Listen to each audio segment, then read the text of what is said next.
So you want to buy a BMW E46, but you don't know what to look for on the inspection. I got you covered. My name is Alec. This is Day Off DIY. I teach BMW owners how to fix their own cars. I've worked as a BMW mechanic for 6 years professionally and probably about 10 years combined. So let's start on the exterior. I'm going to show you everything that you need to look for on this E46. Then we'll go over the engine and the underside. Now, contrary to what you might think, paint does not make a good car. All these E46s are 20 plus years old. A lot of them are going to have paint issues if they haven't been garage kept their entire life. I got this E46 for 500 bucks. It's got clear coat peeling all over the place, but that doesn't mean it's not a good, reliable driver.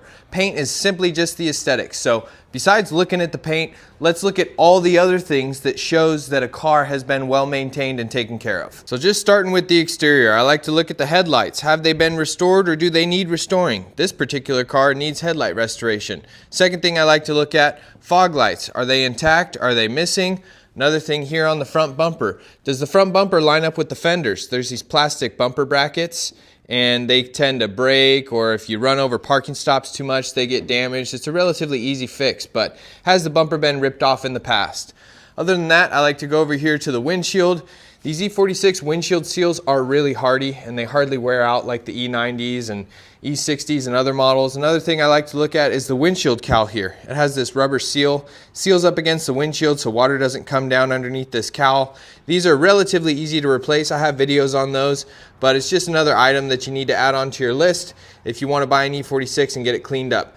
Adding in and replacing this windshield seal is a really good move. Windshield cowl, I mean. Of course, you can inspect the sides of the doors and things like that, see if there's any dents, dings, paint imperfections, but that doesn't really have anything to do with how well the car is going to run and drive and the reliability. Now moving on to the rear, does the trunk open up with the switch? If it doesn't, you might have a potential wiring issue where the trunk loom goes into the body, and I'll talk more about that in a little bit. How do the rear windshield seals look? Are they intact? Are they good? Another thing to look at on the windows is, are these seals cracking and are they starting to deteriorate?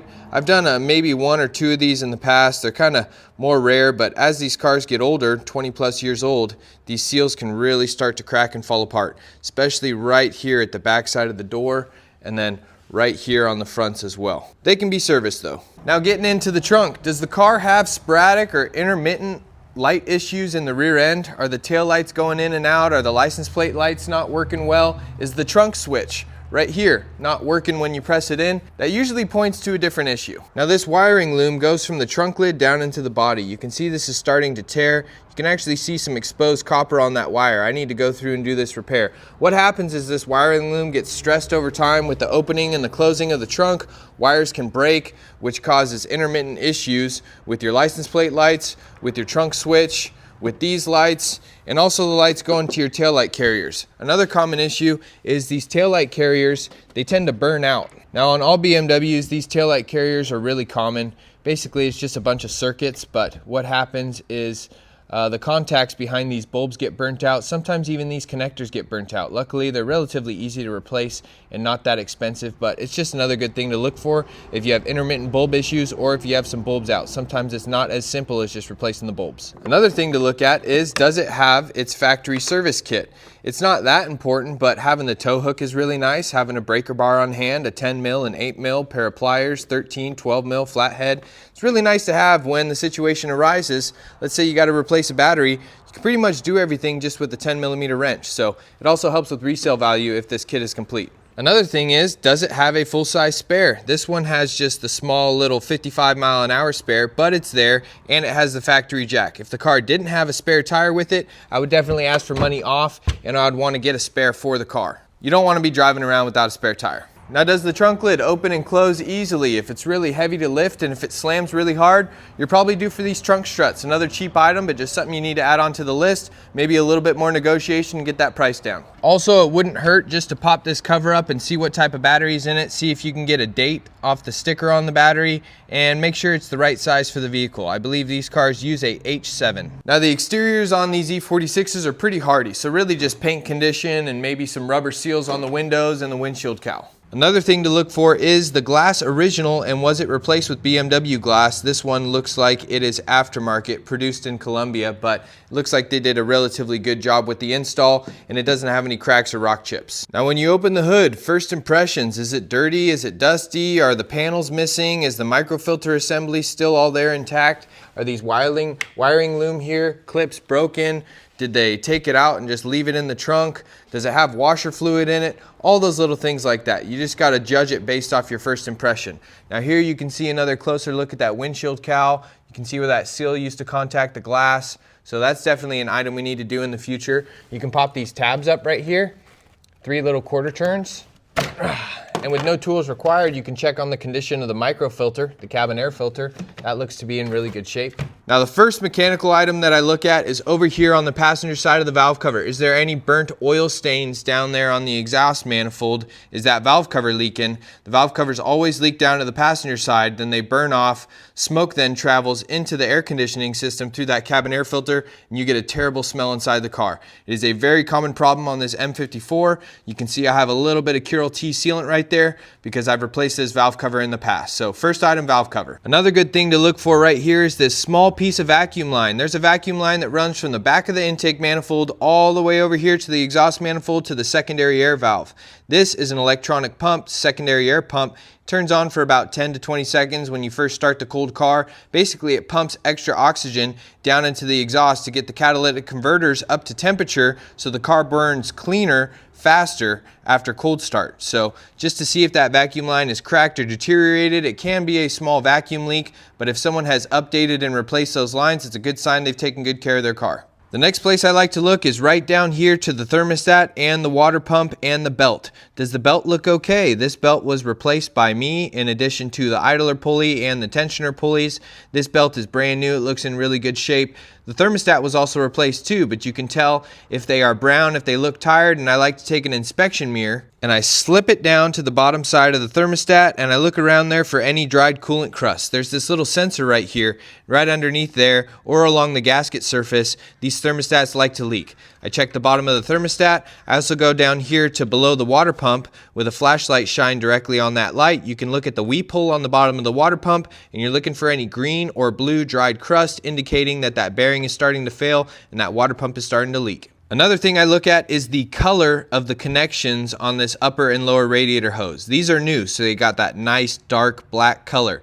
If they are light brown or brown, they're starting to age and eventually they will crack and fail. So that's just a good indicator as to whether those hoses have been replaced before or not. While we're on the topic of the cooling system, I like to look over here underneath the expansion tank cap, and I like to look at the expansion tank and the hose connections there for that lower heater hose and for where the upper radiator hose connects in. These expansion tanks are notorious for failing, for coming apart, for exploding under pressure. They get brittle and tired and dried out over time, just like these hose connections. So you're just looking for any green or blue coolant crust, any dried examples that you can use to see whether this thing's been leaking or not.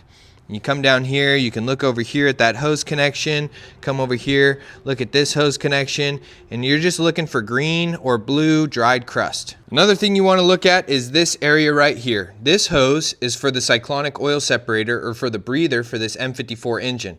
This plastic line should be replaced if someone has done the breather kit. If you chase it all the way down there, you'll be able to see a couple breather system components down through there. Another thing to look for is this Vanos oil line right here. This rubber on here starts to sweat. Sometimes these washers at the banjo bolt can start to sweat and leak oil as well. And if you chase this line down, it's going to take you right to the back of the oil filter housing. More on that in a second. Now this next part is very important and it is one of the most labor intensive jobs on the cooling system on this E46, on this M54. Now, if you look down through this gap right there, you can see that stud. That is for where one of the water pipes connects into the cylinder head and the engine. You can see that that pipe is relatively dark. It's because I've replaced them on this car. It is a hard plastic coolant water pipe and they get dry and crack and get brittle over time, and you have to remove the intake manifold or at least crack it up in order to get in there and to do that job. It is probably the most overlooked cooling system repair on these cars. People will do radiators, water pump, thermostat, expansion tank, hoses, but they won't do the water pipes, and they're wondering where that coolant leak is coming from. It is from the water pipes. And if I remember correctly, I believe it's about a 5, maybe 6 hour labor job in order to pull the intake manifold, maybe a little less, maybe 4 to 5 hours plus all the parts to get in there and to do those coolant water pipes. If you look real close with a flashlight, you'll be able to see coolant puddling up on the side of the cylinder head in the little waffle shaped squares.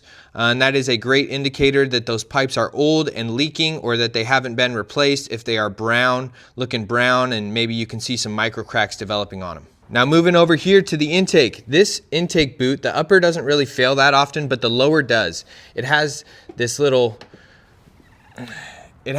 turkey neck that comes off of it that goes to the idle air control valve. Because of the position that it's installed at, it gets stressed and it gets dry and it tears over time, and it causes a P071 and a P074 system to lean on bank 1 and 2. These cars are notorious for vacuum leaks. You can usually identify it with a smoke machine, but those lower intake boots usually go out about every 100K.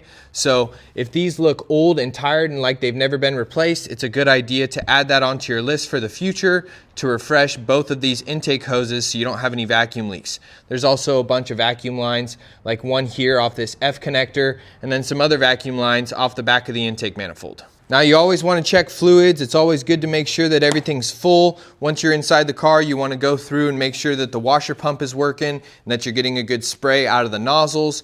You want to check your power steering reservoir here. You're looking for a nice ruby red color, just like this one. If it is darker than that and it's murky, it's probably due for a flush. And you also need to replace the reservoir. It has a filter integrated into the reservoir when you do that power steering flush, in addition to any other power steering hoses that may be leaking at the time. Of course, you want to check the oil, pull the dipstick, wipe it off, reinsert it with the engine off, check to make sure that the level is good. If it's a little bit low, check for oil leaks. Also ask the previous owner, does the car consume any oil? If it is consuming oil, you may have an issue with the oil control ring on the pistons, or the cylinder head might have leaking valve seals causing oil consumption. So always ask the customer if it's consuming. Look for empty oil bottles over here in this compartment, and ask if they have to top the car off at all. It's also a good idea to check your brake fluid level. You just want to make sure that it's up to level and that it looks okay. I have a video on how to do a brake fluid flush and how to test it. You can buy a brake fluid moisture detector, which let me show you real quick. You can buy these on Amazon for like $8. You just turn it on,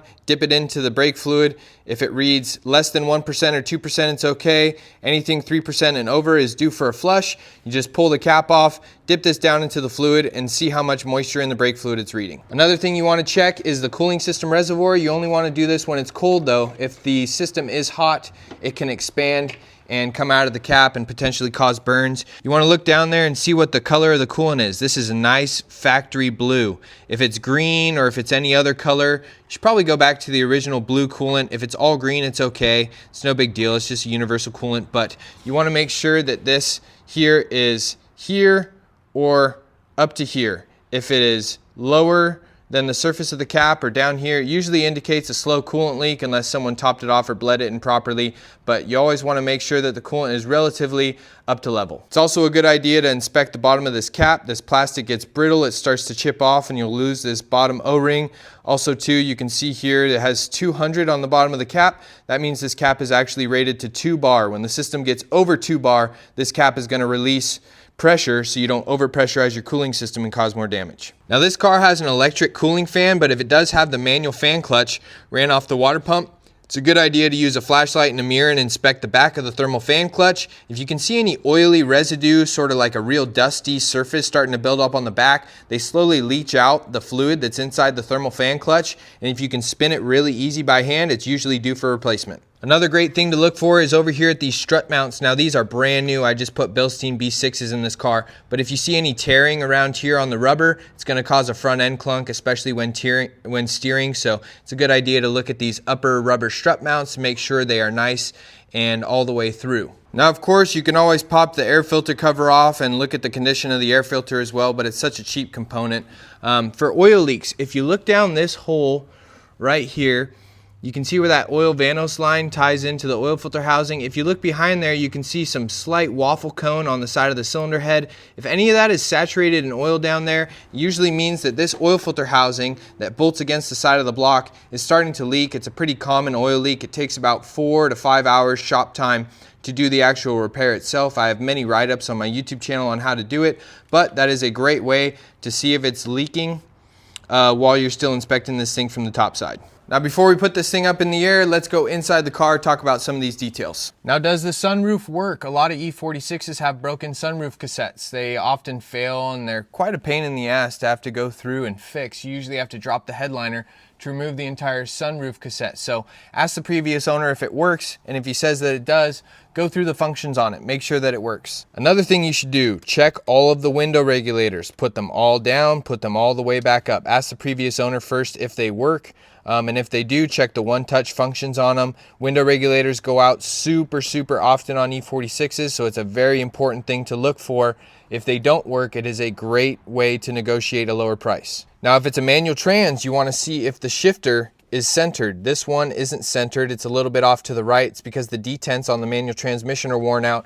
Does the shifter have any serious slop? And if it is a manual trans, how far down on the clutch pedal does the clutch actually engage? This one's still good with like 160, 170,000 miles on it. It engages about halfway. It feels good, but if it is a manual trans and it's engaging all the way at the bottom and not somewhere halfway, you might be due for a clutch soon in the future. The e-brake, does it come up and catch nicely? Is it way up here when it starts to catch? Is it nice and low and someone's been adjusting it in the past? If it's super way up top, you might need rear parking brake shoes and to have that e-brake adjusted. So just another thing to go through. When you turn on the ignition, has the oil service indicator been reset? Does it say oil service? Does it say inspection? If someone's not resetting that after doing the oil services, they're probably not spending that much time on keeping the car in good shape. So it's just a good indicator that someone is taking good care of their car and looking up the proper process to reset that oil indicator light. It's pretty easy and you don't need any specialty tools to do it.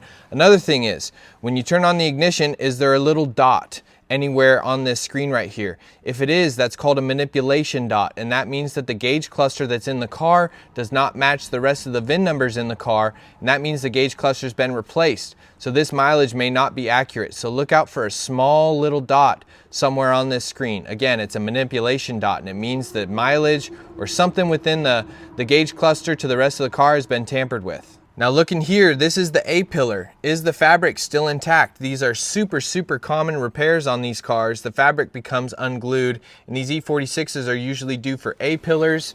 You can see over here it's starting to peel off too. The B-pillar's starting to peel, and the C-pillars are all starting to peel. So if those are in good shape, that's actually a pretty good score. These are usually about $100, maybe even a little bit more each, and the B pillars are a little bit of a pain to do. Some people like to try to re-glue them. I'm actually going to try to re-glue these in the future, try to make a video on it. Does the central locking system button work? If it doesn't, that's a good thing to look into as well. They're easily replaced, but you just want to make sure that all the door locks work because they can be really finicky on E46s. Now, it's always a good idea to make sure that the heat and air conditioning work. You want to run the car, throw on the snowflake, set this thing to max cold, and make sure you can get the AC nice and cold. Also switch it over to heat. If the car's nice and warm, make sure you can get nice warm heat, and then make sure that the fan switch here, which is the final stage switch attached to the blower, it controls the variable voltage in order to kick up the fan speed. You want to make sure that the fan speed actually increases and decreases with the control up here on the front.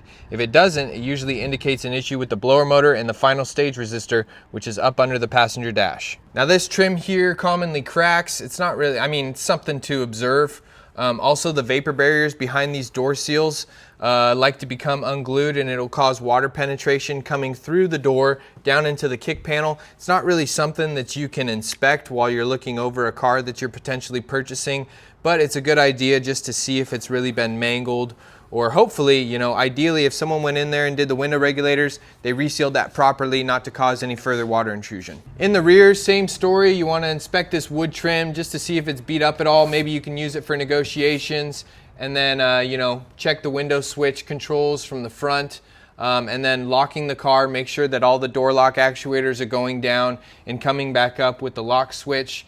And other than that, that pretty much covers the interior and the rear. Of course, too, you can always make sure that the little plastic accessory, little cups and nooks and crannies are in good shape. This is a common spot for the stitching to tear, as well as the partial shelf. It gets all bleached out from sun exposure. It's always a good idea to pull this thing down too and see if it's packaged with the ski package, where it actually has a little pocket so you can run skis and snowboards through the center console. It gives you a little bit extra room, which is nice. These little nets on the back of the seat are also just like a little common wear item. You can see that one's all sagged out and this one still has some good elasticity to it. So some people just tie knots, some people replace them. It's all personal preference. It's also a good idea to go through the seat controls, make sure everything works, and then also inspect these weather seals here just to make sure you're going to get a nice quiet ride while driving down the road. This seal's pretty torn up, it still needs replacing, but just go through and inspect this kick panel, make sure this isn't too hammered, cracked, or broken, and inspect all these door seals going around the car. Don't forget to turn on the lights, the fog lamps, check high beam operation, throw the hazards on, and go around the entire car. Make sure that all the turn signals are working.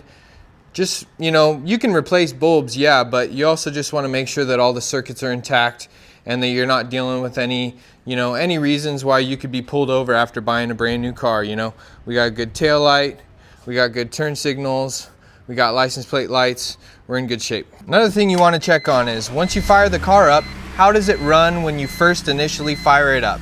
Does the idle start to fall nice and slow from 1,000 RPM down? Is it stumbly and bumbly? Is it starting to run a little bit rough? Does it have a little bit of a rough idle? Usually on these cars, most of the time, it's a vacuum leak. But also, what I didn't talk about up in the engine bay is spark plugs and ignition coils are very common on this car. They usually cause misfires about every 100,000 miles. It's a good idea to do all 6 plugs and all 6 coils at one time. Prevents you from chasing down individual spark plugs and individual ignition coil misfires as they come up. This thing's starting to slowly drop down. We're at about 800 RPM now. Feels nice and smooth. So that's another big thing to look for. Also, when you fire it up, drop it into reverse, release the clutch, or automatic transmission, drop it into reverse and into drive. And what you're looking for is a clunk in the rear end. When you switch from reverse to drive, you're switching the direction of rotation at the differential from one direction to the other. And if you hear a clunk in the rear end, sort of like someone's taking their fist and boom, hitting the bottom side of the car, that's a worn differential bushing. And I've already done it on this car, so it feels really nice and good. But that's a big indicator that you have a large repair that needs to be done in the rear end. The differential bushing, I think, usually takes about 4 to 5 hours, so it can be a little pricey. Another thing too is, as you're rolling forward, stab the brake pedal while you have a little bit of speed. I'll show you. So I got a little bit of a rolling start and then stab the brake pedal really fast. If you feel a clunk in the front end or the steering wheel shifts, it indicates that you have worn out control arm bushings, and I'll show those to you as we get underneath the car now. Now before we go underneath, another super helpful tool is just having a small, cheap scan tool that can read readiness monitors. I believe they're called I/M monitors as well. And what happens is the computer has a series of checks that it needs to go through to make sure the car is ready for smog. I think there's 6 or 7 different monitors depending on what year the car is. Basically, there's one for O2s, there's one for CATs, there's one for misfires, there's one for evap system. And if this little scan tool right now is showing yellow because it hasn't been through all the checks, it should be showing green, and you should have a function to be able to look at the readiness monitors. They should say ready or not ready, or basically not set, and this gives you an indicator that someone cleared the check engine light before you came to look at the car. If the readiness monitors are not set, the car hasn't been driven probably like more than 50 miles since they reset that check engine light. So it's a really, really good idea to have something on hand like this. You can look at readiness monitors because someone could have just cleared the check engine light before you came to look at the car, and oh no, it works great, it has no evap codes, no misfires, no fuel trim codes, but really they just cleared the check engine light. And with something that you can check readiness monitors, you can catch them in that act and say, sorry man, the readiness monitors aren't set, someone cleared the check engine light recently, I'm willing to look at it in the future, but I need to know that I have a green light and I have all those monitors set. This scan tool was like 70 bucks, and it could save you hundreds, if not thousands of dollars in a situation like that. You could buy a car, go drive it down the road, and all of a sudden, check engine lights start popping up and you had no idea, but the seller did. Another thing to look at, does he have an adorable, cute little baked potato dog that is sunbathing in the little grass in the backyard? If he does, he's probably a super trustworthy guy, and you should probably buy his car. Hey Sage, what's up you little biscuit? What's up you little biscuit? Who's a good girl? I'm just playing, but on another note, if it's an automatic transmission car or a manual transmission car, drive it. Drive it for a long time, stab the brakes, give it a hard brake check, Does the steering wheel shake or pulse? Does the rear end shake or pulse when you step on the brakes, indicating warped rotors? Does the steering wheel shimmy, or does the car have any vibrations between 55 and 75, indicating improper tire balancing? Does the automatic transmission shift rough? Or when the trans gets warm, does it have a rough downshift from second to first, indicating a potential solenoid problem? Does it misfire when you get on a highway on-ramp and really give it the guts, get it up to 5,000, 6,000 RPM, really put it under heavy load? Does it misfire? Does it want to stumble or bumble? You're going to be driving these cars hard, and you need to drive them hard to shake out some of these issues. If it's starting to misfire when you're getting under really heavy load on a freeway on-ramp, it indicates potential spark plugs or ignition coils. Now I'm going to start putting this car up in the air and show you guys some details on the other side. But if you're doing an inspection out front of some dude's house that's selling this car, you might not have the opportunity to put this car up in the air and get it on jack stands. What I can recommend to you the most is a pre-purchase inspection. Now I used to do these professionally at the shop, and it's usually about twice the amount of time that a regular inspection takes. It is extremely thorough. We check seat belts, lights, we plug it into ISTA, we check faults, we check the programming level, we check readiness monitors, you take off all the panels on the underside, do a super thorough inspection, and then the service writer gives you an estimate on every single job that the car needs. Then you can take it to the seller and you can negotiate on the price based off all the jobs that the car needs. Usually costs anywhere from $150 to $300, but it could save you thousands down the road if you find water pipes that are leaking, or a rear differential bushing that's torn, or the transmission starting to leak, or the flex disc needs replacing. It can save you so much money, and that is probably the #1 recommendation that I can give you guys, is find a good, reputable European or German mechanic that knows these cars, that knows all the little details, and they can give you a proper pre-purchase inspection, PPI. I used to do them all the time, and I would find so many little details. Okay, quick story time, then we're gonna go under the car. I had a customer in 2019, 2020 bring a Mini Cooper into our shop for a pre-purchase inspection. I got up underneath it, and immediately I knew that funky stuff was going on. One of the tires was older than the actual car itself. The other tires were new. I could see scratch marks on the inside of the wheel, which is super, super odd. I saw control arms that were replaced on one side but not the other. And so I called the customer in and I said, hey man, I don't mean to burst your bubble, but this car was in an accident. I think someone jumped the curb, because that's the only way you can scratch the inside of a wheel. I think this car was damaged. They ended up replacing control arms. It blew out the tire. They replaced one tire, and then they ended up selling the car. And he said, you know what? This car is actually a salvage title. I knew all of this, but I wanted to bring it into the shop to see if you guys could find all this out. And I was completely right on it, because I'd seen these cars. I've looked at hundreds of them. I know what a normal car looks like, and I know what a potential salvage title or a damaged car that's been in an accident looks like. And so that is so much value to the customer. If you can afford that pre-purchase inspection and spend that $150 to $300, it can save you such a big headache, because a mechanic with a well-trained eye can tell you whether a car's been damaged, driven over curbs, or whether it's a potential salvage title without seeing the Carfax or any other details involved. Okay, story time's over. Let's go underneath. Before we go under, let's talk about wheels and tires. First thing you want to do is just look in here at the rotor, see if it has a large lip on the outside. If it does have a large lip, it's possible that the car was pad slapped. You're going to need brake pads and rotors in the future. Now you can inspect the brake pad thickness from the outside, but if you've seen my other content, I always recommend checking the inside pad. The inside pad is most important. That's where most of the force from the brake caliper piston gets applied. And in 90% of cases, the inside pad wears out before the outside pad. So I take this little inspection mirror and I sneak back there to where I can see this gap behind the outside of the caliper. There's a little gap there that you can get in with the small mirror, and I can see the brake pad wear sensor there. I can also see a bunch of meat. So having a small inspection mirror like this to be able to sneak in and inspect that rear brake pad without having to take all the wheels off is super helpful. So look for a large rotor lip, look for pad life, and also just inspect the outside of the wheel, see if they've been surfing on any curbs. This one was ridden hard and put away wet before I bought it, but it's still a nice car. Another thing you can do is just spin it and look from the side and see if the tire looks nice and straight.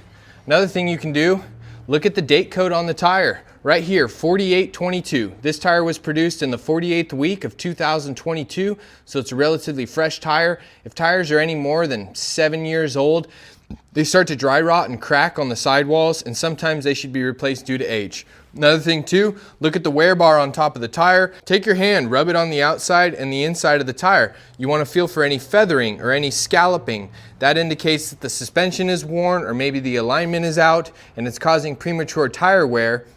That means you're going to need new tires, you're going to need a new alignment, and potentially there could be something else causing that tire issue, a worn out control arm, a blown out strut, a bad alignment, things like that. So you want to go through and check the tread depths on all the tires. You want to spin them if you can get the tire up off the ground. Make sure it's spinning nice and true, that the wheel's not bent. These BMW wheels bend very easily if you hit potholes. And just make sure that it's not scalloped or feathered on the inside or outside shoulder. Another thing you want to do, if you can get the vehicle off the ground, is give it a shake left and right and feel if you can, see if you can feel any play in the tie rods there. And if you are at your home garage and you're able to get it up, another great way to check suspension components is get a big pry bar like this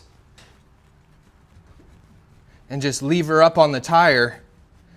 See if you can feel any play, any clunks, hear any different noises. And really what we're doing is we're just putting some stress on those ball joints, everything that connects to the steering knuckle, and seeing if there's any play in there. Also too, you can inspect the strut right here below the spring. This is where the strut's going to start to leak, and you'll be able to see basically like dust collecting on the outside of the strut assembly, and that's because fluid is leaking out of the strut, dripping down the side. So you probably won't see like actual fluid, but where the fluid leaks down onto, all the dust collects. So if you have like some streams of dust collecting on the struts are probably leaking and they're due for replacement. Now, to get this underbody panel off, you sometimes need a panel popper for little push pins here that hold the bottom bumper lip to the underbody panel. And these are all missing on this car, so we don't need it. And a Phillips screwdriver to get these quarter turns out for the underbody panel. This is going to allow you to get a really good look at the bottom of the engine, and I highly suggest you pull these off and do it. Also, does the ambient air temperature sensor inside the car read accurately?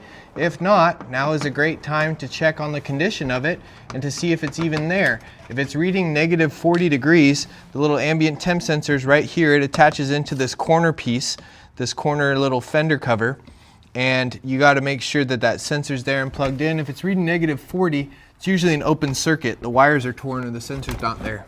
All right, let's look at the bottom of this engine. First thing I like to look at is right over here underneath the expansion tank. Is it leaking from this heater hose fitting right there?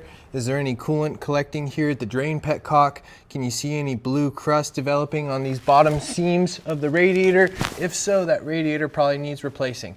It's another great opportunity to look at the bottom of the lower radiator hose too. There's a temp sensor that plugs in there. Sometimes that seal leaks. So another great way to look at that. Also, it gives you a really good opportunity to inspect both belts. We got a brand new Continental, we got a brand new Continental. We have a new AC tensioner, we have a new serpentine tensioner, a new idler. So this entire belt system is in really good shape. Right back here behind the crank pulley, if you can see some oil starting to collect right there, it's usually just that front crank seal starting to weep. You can do them relatively easy by taking the crank hub off. I mean, it's a little bit more complicated, but really they like barely leak, so it's really not too much of a concern. And then here you want to look at the oil pan gasket seal. You can see I've already resealed this one. You'd start to see some oil saturation down here. Then you'd also start to see some back here by the drain plug. And right along here is where they leak the most, where the oil pan meets the back of the bell housing. So that would indicate that you have an oil pan gasket leak. Now this here is the bottom of the oil filter housing. If you have any oil collecting up in this area, dripping down the oil pan, if this is dry but that's not up there, then it's usually an oil filter housing gasket that is leaking down. So if you have a leak on the driver's side towards the front of the engine, usually the oil filter housing assembly and that oil filter housing gasket. More things to look for. Saturation on the high pressure power steering hose. You can see this one needs to be replaced. You can see some oil saturation all the way down along the hose. It's relatively easy to do. It's got one connection here at the pump and then another connection back here at the rack and pinion. It's also a good idea just to inspect all these other hoses. This is a heater hose right here that goes to the water pipe. What else are we looking for? You can look here at the sway bar bushings. You can see a little bit of a gap there. These sway bar bushings are a little old, but it's not going to cause any symptoms. It's not going to cause any problems. Is this ductwork still intact?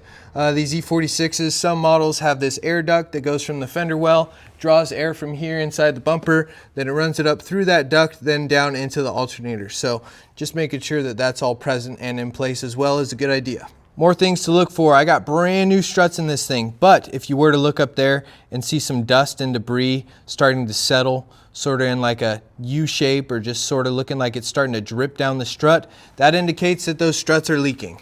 You can do the same check on this side, right over there. Now moving back, if you can look in through this thrust plate, you can see that that engine mount is brand spanking new. If it has any dry cracks on it or it's starting to look a little squishy, looks original, you definitely want to do them with the replacement of the oil pan gasket. Driver's side's a little bit more difficult to see, but if it is looking brown and maybe has some dry cracking, they're probably original and are due for replacement. I got one more thing I want to add about the engine mounts. The oil pan and the thrust plate, there's a gap between the two. If you can fit your fingers in there pretty decent and there's a good gap, then the engine mounts are okay. If it's pretty tight to get two fingers slid up into there or a finger slid up into the gap between the thrust plate and the oil pan, they're usually sagged out. Just wanted to add that in. It's a great inspection tip. Another thing to look for, the fuel filter. Is it shiny? Does it look new? Does the fuel filter have these funky rounded out clamps on it that can only be loosened and not tightened? If so, the fuel filter is original. If it has aftermarket clamps like this that can be loosened and tightened, it's been replaced, and I've replaced this one. They should be due every 75K. Working back, another thing to look for is this flex disc or the guibo. I always say guibo, but everybody corrects me. You want to look for any dry cracking. You want to look for any tears on this. This is what converts the power from your transmission to your drive shaft. It is a common wear item on all BMWs and should be replaced when it looks like it's starting to crack or it's starting to tear. Another thing here, transmission mounts, you want to make sure that these are whole and complete and they're not torn or dry rotted or cracking. And then also look up here as well. Are we seeing any oil coming out of the backside of that transmission, indicating we need to do a potential seal replacement? Another thing too, a little bit more difficult to see, there's a selector shaft seal where this selector rod goes into up above that flex disc. If you can see any oil starting to collect up there, usually means you're due for a selector shaft seal. Now, of course, if this was an automatic transmission, I would look for any leaks at the trans pan. I'd also look for any leaks at the bulkhead sleeve where the main electrical connector goes into the transmission above the trans pan. Because this is a manual trans, this one's due for flush as well, trans service, but also ask if the transition's ever been serviced, if it's a manual trans, things like that. Now inside the car, we talked about control arm bushing symptoms, but what if you want to check them manually? Right here is where the bushing fails, where the control arm goes back into a press-on bushing and then bolts up to the unibody. You can take a pry bar and you can put it in there and see if you can see any big play, if it's really soft and squishy. I did these probably like 30,000 miles ago with the Lemforder replacement, so they're starting to wear out a little bit, but they're still nice and firm. But you can get a pry bar in there and lever it side to side, and if you look, you can actually see the tire move forward as I pry on it. And the same thing would happen if we were to lever backwards on it, which is why it causes a noise and a clunk. When you stab the brakes and that wheel shifts backwards, it causes that clunk and that steering wheel to shift. Now moving back from the drive shaft and the exhaust, we come here to the rear differential.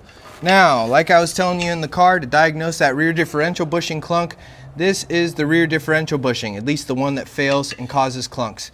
If you can look up here on the sides of the bushing, you're normally able to see some pretty big tears in there. Not to mention you can feel it when you switch from reverse to drive and switch that motion going to the differential. There's also two other bushings, one up there and one on the other side, that are good to replace at the same time. But you can also come back here with the pry bar and you can pry and lever on that thing and see if you can see any tears or micro cracking expand. Another good things to look for is, it's a little bit more advanced, but the unibody's crack where the rear subframe bolts up to the unibody.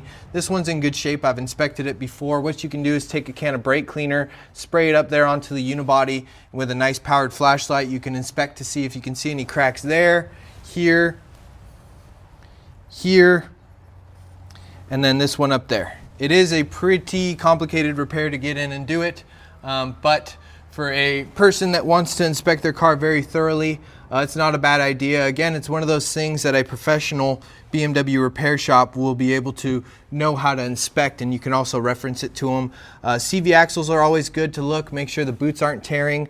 You can see we have brand new Bilstein B6 rear shocks in here. About to release a video on that, on how to do a full suspension replacement. And then the most commonly worn suspension component here is, let me get access. It's these rear trailing arms. Now they're kind of a pain to do, but again, you could take a pry bar, get up in there and see if you have any severe play in those rear trailing arms. I'd say they go out about every 150, 200K. And if you want to like do a full refresh restoration on your BMW, it's a good idea to get those pulled down and press them out and press in new ones. And like in the front, we have a slight wear in the sway bar bushings, but no big deal. Sway bar links that are quite more simple than the front, so they rarely go out too, but just other good things to look at. And has the differential been serviced? Is the differential cover leaking? And is the pinion seal leaking? Those are, and are the axle seals leaking here behind where the CV axles tie in? Usually when you pull the differential out, it's a good time to reseal it. I resealed this cover. I did this one with just pulling the cover. I didn't drop the differential down. Then I pushed the old bushing out and pushed the new one in. I have a video tutorial on that. If you guys are curious, check out the YouTube channel. And let me show you one more thing. Where these rear shocks bolt up to the unibody, this is the shock mount.